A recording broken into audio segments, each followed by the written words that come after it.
ओम उमा महेश्वराय नमः। आप सभी का हमारे YouTube चैनल पर हार्दिक अभिनंदन है। नागेश्वर नामक ज्योतिर्लिंग का प्रादुर्भाव और उसकी महिमा। सूत जी कहते हैं, ब्राह्मणों, अब मैं परमात्मा शिव के नागेश्वर नामक परम उत्तम ज्योतिर्लिंग के आविर्भाव का प्रसंग सुनाऊंगा। दारुका नाम से प्रसिद्ध कोई राक्षसी थी जो पार्वती के वरदान से सदा घमंड में भरी रहती थी। अत्यंत बलवान राक्षस दारुक उसका पति था। उसने बहुत से राक्षसों को साथ लेकर वहां सत्पुरुषों का संहार मचा रखा था। वह लोगों को यज्ञ धर्म का नाश करता फिरता था। पश्चिम समुद्र के तट पर उसका एक वन था जो संपूर्ण समृद्धियों से भरा रहता था। उस वन का विस्तार सब ओर से 16 योजन था। दारुका अपने विलास के लिए वहां जाती थी। वहीं भूमि, वृक्ष तथा अन्य सब उपकरणों से युक्त वह वन भी चला जाता था। देवी पार्वती ने उस वन की देखरेख का भार दारुका को सौंप दिया था। दारुका अपने पति के साथ इच्छा अनुसार उसमें विचरण करती थी। राक्षस दारुक अपनी पत्नी दारुका के साथ वहां रहकर सबको भय देता था। उससे पीड़ित हुई प्रजा ने महर्षि औरव की शरण में जाकर उनको अपना दुख सुनाया। औरव ने शरणागतों की रक्षा के लिए राक्षसों को यह शाप दिया कि ये राक्षस यदि पृथ्वी पर प्राणियों की हिंसा या यज्ञों का विध्वंस करेंगे तो उसी समय अपने प्राणों से हाथ धो बैठेंगे। देवताओं ने जब यह बात सुनी तब उन्होंने दुराचारी राक्षसों पर चढ़ाई कर दी। राक्षस घबराए। यदि वे लड़ाई में देवताओं को मारते तो मुनि के शाप से स्वयं मर जाते और यदि नहीं मारते तो पराजित होकर भूखों मर जाते। उस अवस्था में राक्षसी दारुका ने कहा कि भवानी के वरदान से मैं इस सारे वन को यहाँ चाहूं ले जा सकती हूँ।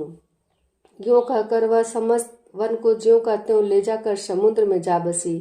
राक्षस लोग पृथ्वी पर न रहकर जल में निर्भय रहने लगे और वहां प्राणियों को पीड़ा देने लगे। एक बार बहुत सी नावें उधर आ निकली जो मनुष्यों से भरी हुई थीं। राक्षसों ने उनमें बैठ हुए सभी लोगों को पकड़ लिया और बेड़ियों से बांधकर कारागार में डाल दिया। वे उन्हें बारंबार धमकियां देने लगे। उनमें सुप्रिय नाम के प्रसिद्ध एक वैश्य था जो उस दल का सरदार था। वह बड़ा सदाचारी, भस्म रुद्राक्षधारी तथा भगवान शिव का परम भक्त था। सुप्रिय शिव की पूजा के लिए बिना भोजन नहीं करता था। वह स्वयं को शंकर का पूजन करता ही था। बहुत से अपने साथियों को भी उसने शिव की पूजा सिखा दी थी। फिर सब लोग नमः शिवाय मंत्र का जप और शंकर जी का ध्यान करने लगे। सुप्रिय को भगवान शिव का दर्शन भी होता था। दारुक राक्षस को जब इस बात का पता लगा तब उसने आकर सुप्रिय को धमकाया। उसके साथी राक्षस सुप्रिय को मारने दौड़े। उन राक्षसों को आया देख सुप्रिय के नेत्र भय से कातर हो गए। वह बड़े प्रेम से शिव का चिंतन और उनके नामों का जप करने लगा। वैश्य पति ने कहा, देवेश्वर शंकर, मेरी रक्षा कीजिए। कल्याणकारी त्रिलोकीनाथ, दुष्ट हंता, भक्त वत्सल शिव, हमें इस दुष्ट से बचाइए। देव, अब आप ही मेरे सर्वस्व हैं। प्रभु, मैं आपका हूँ, आपके अधीन हूँ और आप ही सदा मेरे जीवन एवं प्राण हैं। सूत जी कहते हैं, सुप्रिय के इस प्रकार प्रार्थना करने पर भगवान शंकर एक विवर से निकल पड़े। उनके साथ ही 4 दरवाजों का एक उत्तम मंदिर भी प्रकट हो गया। उसके मध्य भाग में अद्भुत ज्योतिर्मय शिवलिंग प्रकाशित हो रहा था। उसके साथ शिव परिवार के सब लोग विद्यमान थे। सुप्रिय ने उनका दर्शन करके पूजन किया। पूजित होने पर भगवान शंभु ने प्रसन्न होकर स्वयं पाशुपत अस्त्र लेकर प्रधान राक्षसों, उनके सारे उपकरणों तथा सेवकों को भी तत्काल ही नष्ट कर दिया और उन दुष्ट हंता शंकर ने अपने भक्त सुप्रिय की रक्षा की। तत्पश्चात अद्भुत लीला करने वाले और लीला से ही शरीर धारण करने वाले शंभु ने यह वर दिया कि आज से इस वन में सदा ब्राह्मण, क्षत्रिय, वैश्य और शूद्र, इन 4 वर्णों के धर्मों का पालन हो। यहाँ श्रेष्ठ मुनि निवास करें और तमोगुणी राक्षस इसमें कभी न रहें। शिव धर्म के उपदेशक, प्रचारक और प्रवर्तक लोग इसमें निवास करें। सूत जी कहते हैं, इसी समय राक्षसी दारुका ने दीन चित्त से देवी पार्वती की स्तुति की। देवी पार्वती प्रसन्न हो गईं और बोली, बताओ तेरा क्या कार्य करूं?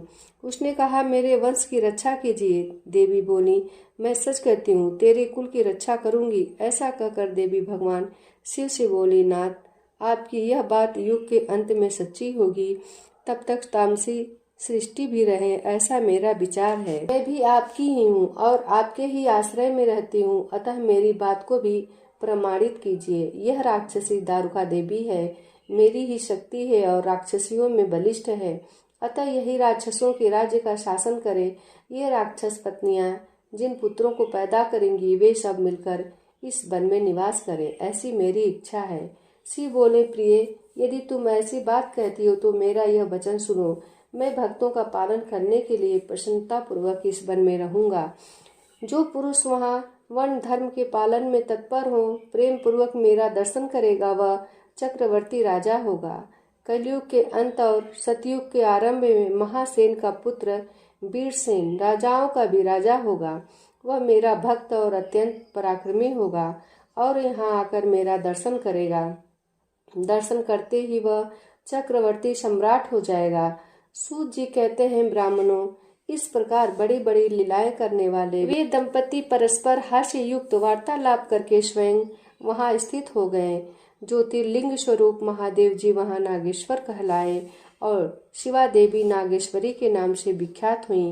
वे दोनों ही सत्पुरुषों को प्रिय हैं। इस प्रकार ज्योतियों के स्वामी नागेश्वर नामक महादेव जी ज्योतिर्लिंग के रूप में प्रकट हुए।